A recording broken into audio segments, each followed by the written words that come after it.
Magandang umaga mula sa Pag-asa Weather Forecasting Center. Ito ng ating update sa magiging tayo ng panahon sa susunod na 24 oras. Kaninang alas 3 ng umaga, huling namatan itong sentro ni Bagyong Marce sa layong 500 kilometers sa kanluran ng Lawag City sa lalawigan ng Ilocos Norte. Nasa labas na ito ng ating Philippine Area of Responsibility. May taglay na lakas ng hangin na malapit sa gitna na umaabot ng 155 kilometers per hour at pagbugso na umaabot ng 190 kilometers per hour. Patuloy yung paggalaw nito west-northwestward sa bilis sa 20 kilometers per hour papalayo sa ating bansa. At sa ngayon, wala na itong direktang epekto sa anumang bahagi ng ating kapuluan, ngunit patuloy nating minomonitor itong panibagong sama ng panahon sa loob ng ating PAR. So itong low pressure area na ito pumasok ng ating Philippine Area of Responsibility kaninang alas 2 ng madaling araw. Yung latest location naman natin as of 3 a.m. today ay nasa layong 1,150 kilometers silangan ng southeastern Luzon. Mataas yung tsansa na nasabing low pressure area na maging isang ganap na bagyo within the next 12 hours, pero at least for today wala pa itong direktang epekto sa anumang bahagi ng ating bansa. Kaya for Metro Manila and most of the country, magpapatuloy pa rin itong maaliwalas sa panahon. Generally, fair weather conditions, nangangahulugan pa rin na may posibilidad pa rin tayo ng mga pag-ulan na dulot ng thunderstorms, especially sa hapon hanggang sa gabi. At may isa pang low pressure area tayo monitor sa labas naman ng ating Philippine Area of Responsibility. Latest location nito ay nasa layong 2,870 kilometers silangan ng northeastern Mindanao. Medium yung chance na nasabing bagyo, medium yung chance na nasabing low pressure area na maging isang ganap na bagyo sa mga susunod na araw. So low chance for the next 24 hours pero tumataas yung posibilidad ng tropical cyclone development in the coming days.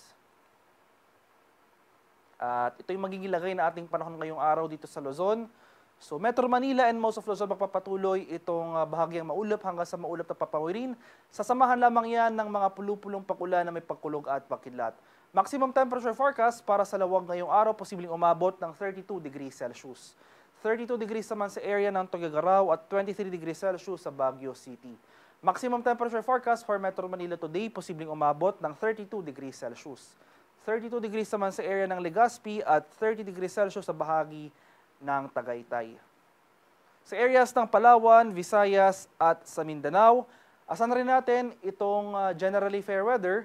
Maghanda pa rin tayo sa mga posibilidad ng pag-ulan na dulot ng thunderstorms pagsapit ng hapon hanggang sa gabi. Maximum temperature forecast para sa Calayan Islands at Puerto Princesa ngayong araw, posibleng umabot ng 32 degrees Celsius. 32 degrees naman dito sa area ng Iloilo at 32 degrees Celsius sa bahagi ng Cebu at Tacloban. Maximum temperature forecast para sa Cagayan de Oro ngayong araw, posibleng umabot ng 32 degrees Celsius. 33 degrees naman sa area ng Davao at 33 degrees Celsius sa bahagi ng Zamboanga.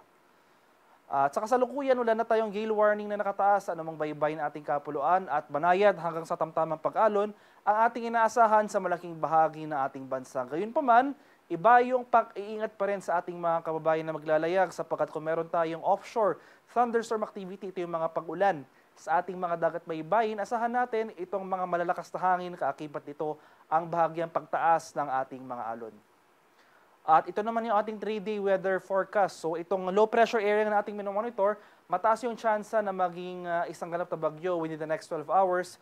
Most likely ngayong umaga maging ganap na bagyo na ito. And in the event ng development ay mag-issue agad ang Pag-asa ng Tropical Cyclone Bulletin.